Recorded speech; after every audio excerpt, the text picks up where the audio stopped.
My face is perfect agony. Have prepared 2 oxygen apparatus for our start tomorrow morning.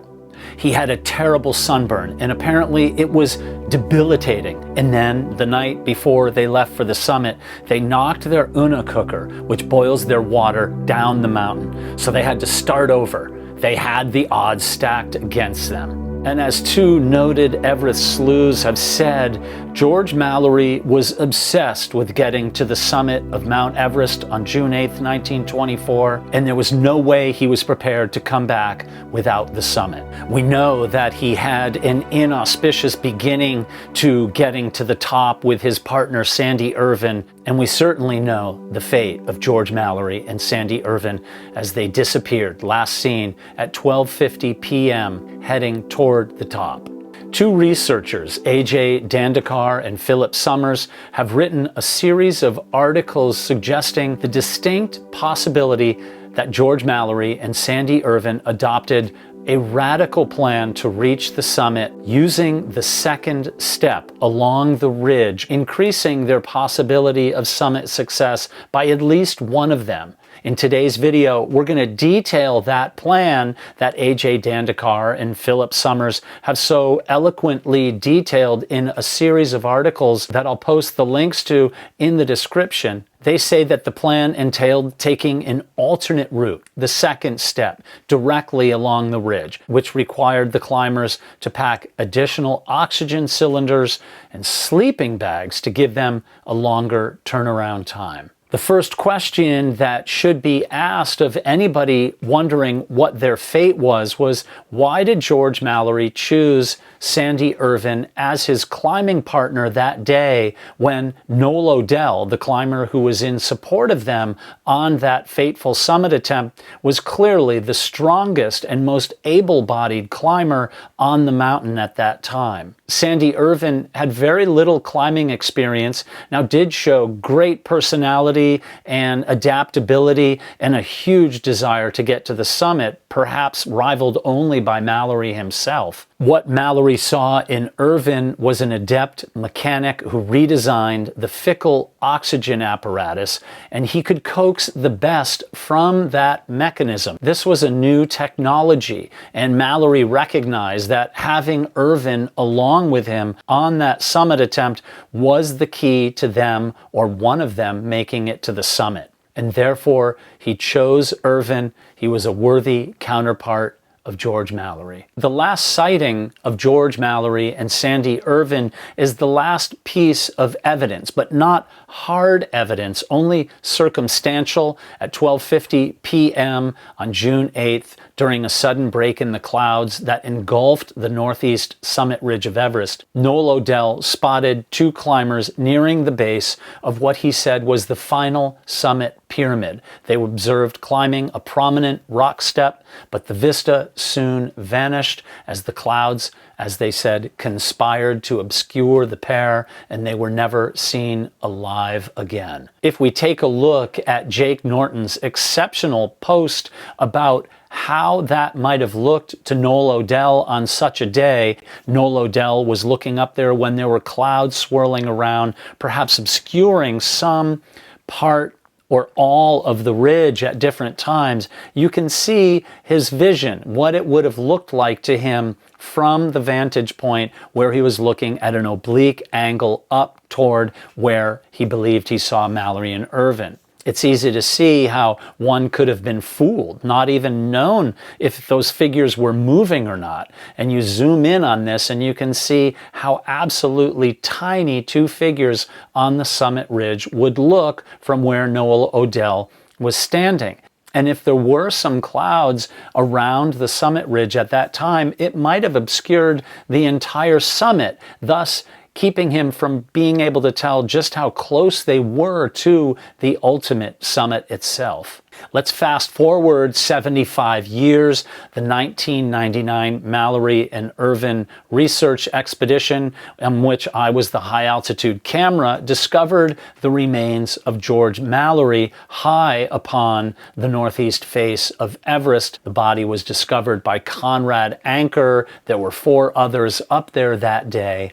I returned with Andy Politz a little over 2 weeks later to do a further examination of the area to look for a camera that we know that George Mallory was carrying with him on that day of the summit. While the discovery of George Mallory answered many questions, it also gave rise to many more unanswered questions, and therefore the speculation of what route they took, who fell first, if Sandy Irvine fell at all, and given the rope burns and the condition of Mallory's body, what happened? Did Irvine attempt to save Mallory after a fall? Mallory was found with no gloves on his hands, severely frostbitten. However, his toes were in perfect condition, and there was no other noticeable frostbite anywhere on his body other than on his hands and upper forearms. Leading up to Mallory and Irvine's fateful summit attempt on June 8th of 1924, it's known that on May 27th, after weeks of bad weather and struggle, Teddy Norton chaired a meeting at Camp 1, which resulted in a plan for 2 summit attempts, both without oxygen, which was in contradiction to Mallory's original, or at least desired, plans to attempt the summit with oxygen. Mallory attempted the summit with Jeffrey Bruce on June 2nd, but that plan was aborted and really quite a disaster. And no doubt Mallory was dejected and possibly became possessed with the idea that this was definitely the last time he was ever going to be on Mount Everest, the third attempt, or the third expedition at least, in 4 years. And he needed to jump. He needed to make something happen, and probably in the back of his mind was hoping that that opportunity would arise, because a couple of days later, Teddy Norton and Howard Somervell attempted going underneath the ridge up the couloir that's now known as the Norton Couloir. And as it would turn out, Teddy Norton and George Mallory shared a tent on the night of June 4th on the North Col, where Norton certainly elaborated the conditions in the couloir that day of his summit attempt, which were not good. There was a lot of snow. It was very dangerous, unstable footing. And my gut is, and I think this corroborates with Ajay Dandekar and Philip Summers, Mallory in his mind thought, well, there's almost no way that I'm going to make what they just failed on.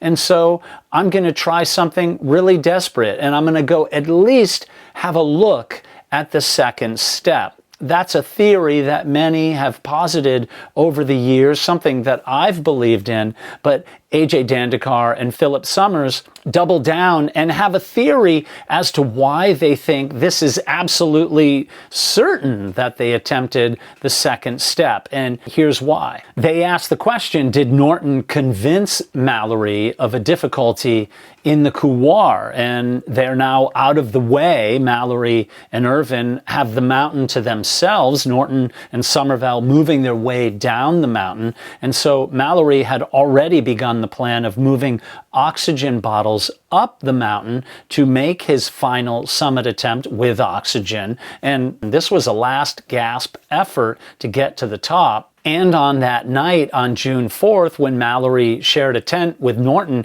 he hatched his plan. He said, I'm going to go up to the summit with Sandy Irvine. In support will be Noel Odell. We're going to be using oxygen, and this is how we're going to do it. Unfortunately, there's no proof as to what route they took because nobody writes about it. Despite the vast amount of information we have on the 1924 expedition, nobody writes about discussions that might have been had about what route might be taken. And so this is all purely speculation. There's no proof one way or the other that Mallory and Irvine tried the couloir or tried the second step. So these are all really just theories. We know that they did try something because they were last seen by Odell at 12:50 p.m. on the ridge. One thing that Mallory learned about was that when Norton and Somerville were up at Camp 6 making preparations to leave for the summit the following morning, the thermos that Norton was using leaked all over the sleeping bag he was using, making it really unusable, a block of ice. Now, Mallory learned about this and determined to take up extra bedding, as they called it, to the high camp. Now, this plan of Mallory to use the second step is unconventional. As Dandekar and Summers say, it was a radical plan that Mallory and Irvine had devised before they left the North Pole. They kept the plan to themselves and went up with this in their mind. And previously, just historically, no British summit attempt had deviated from a route that essentially involved climbing along the terraces underneath the ridge in an area called the Yellow Band, which would lead them to what's called the Great Couloir. And then the idea on those attempts was to go up the couloir toward the summit. Even in the British expeditions of the 1930s, they continued to use this couloir route unsuccessfully. So this ultimately was the standard route of Mount Everest. But George Mallory was not your average person. He was an exceptional climber in the day, and it is theorized by Summers and Dandekar that Mallory believed that they had a good shot at making it up and over the second step toward the summit to do what the previous summit attempt had been unsuccessful at. The details of the theory of Dandekar and Summers was that the number of oxygen cylinders they took toward the summit on June 8th, despite being a bloody load, as Mallory had written at the time, was vital to their success. Also, seemingly innocuous, as they said, the extra sleeping bags that were intended for Camp 6 were overlooked for many, many decades. And this is where Dandekar and Summers break ground with previous researchers, saying that these sleeping bags were an absolutely vital part of their radical plan, that they had intended to bring those sleeping bags with them on their summit attempt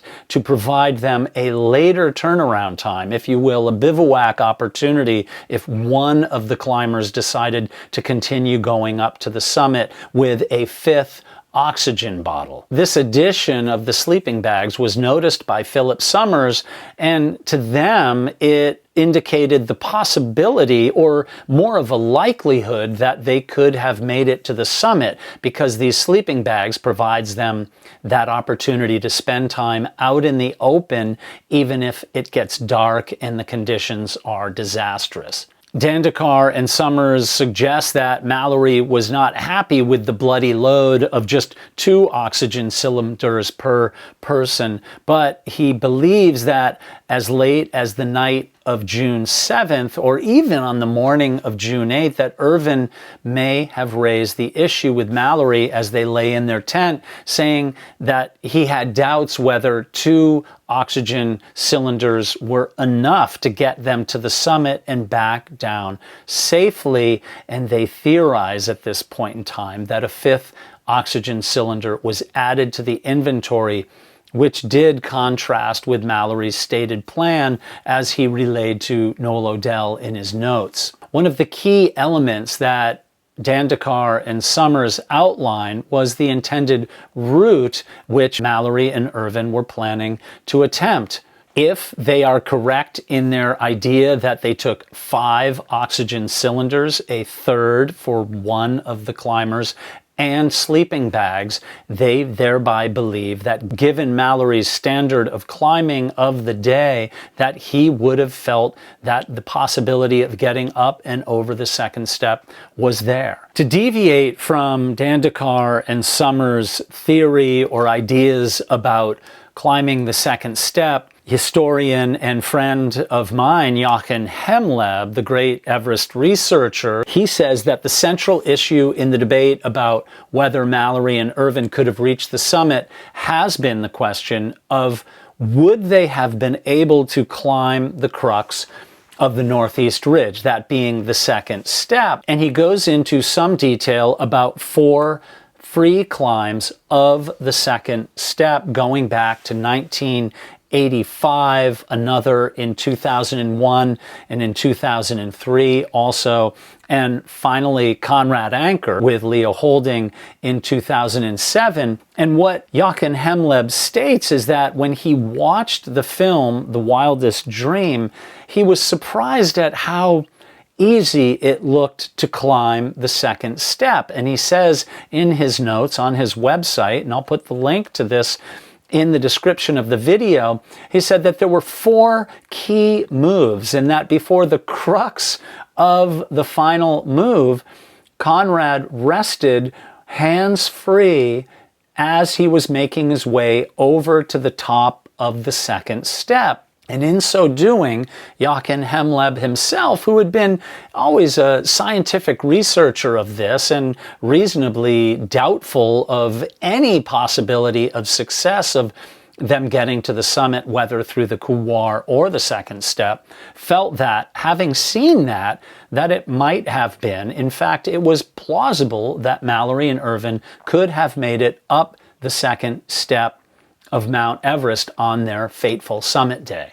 Now, I'm going to let Dandekar and Summers go on to detail in their articles, which again will be linked in the description, whether they made it to the summit or not. But personally, given the location of where George Mallory's body was found, he was so far east of even the first step that it seems like it would be a rational belief that they turned around well before making it to the summit, because had they been caught in such a blizzard, they perhaps would have disappeared over the other side of the mountain or down the Great Face, never to be seen again. So what do you think? Do you think Mallory and Irvine took the second step, or did they take the Norton couloir? It's a great debate to have, and I'll provide a lot of research opportunities if you want to do a deeper dive in the description of this. There'll be some links. Let us know in the comments what you think, and also if you think Mallory and Irvine, or one of them, actually made it to the summit of Mount Everest. I'd love to hear your thoughts and hope you take the time to let others know what you believe. Thanks for being here. Do a good deed. Don't ask for anything in return. Make the world a better place, one tiny step at a time. Peace be with you.